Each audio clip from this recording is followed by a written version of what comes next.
Sounds like Salieri was getting ready to make his move. Working up to it, maybe. But then, Prohibition ended. And the bootlegging business got knocked on its ass. Oh, that fighting over booze meant next to nothing. It took us a few years to recover.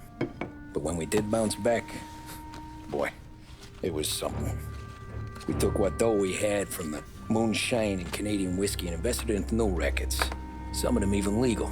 Construction, restaurants, trucking, gambling. We branched out into everything, except peddling dope. And by 35, things were looking up. We had good money rolling in on the regular. I had a wife and daughter. Sam was running a club for the Don. Even Paulie had a few rackets of his own. He wasn't exactly happy, but what do you call it? Content. Yeah, that was it. And Salieri, he finally starts talking about getting out of Morello's shadow. Maybe buying our own cops, our own politicians.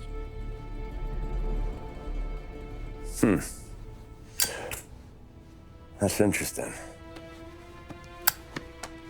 You think Salieri was sourcing highbinders in 34? Maybe. Why? Well, a few years back, the Vice Squad got a judge on solicitation of a minor. Once in the box, he started confessing all sorts of misbehaving, trying to get a deal. But he copped to taking kickbacks from Morello and your man Salieri. Playing them off one another, trying to goose the take. But once Morello found out, he threatened to bury the judge's kids on the beach. Still breathing, of course. Christ. That was the missing piece. How's that? Morello was always winding us up. But he never did anything that might start an all-out war.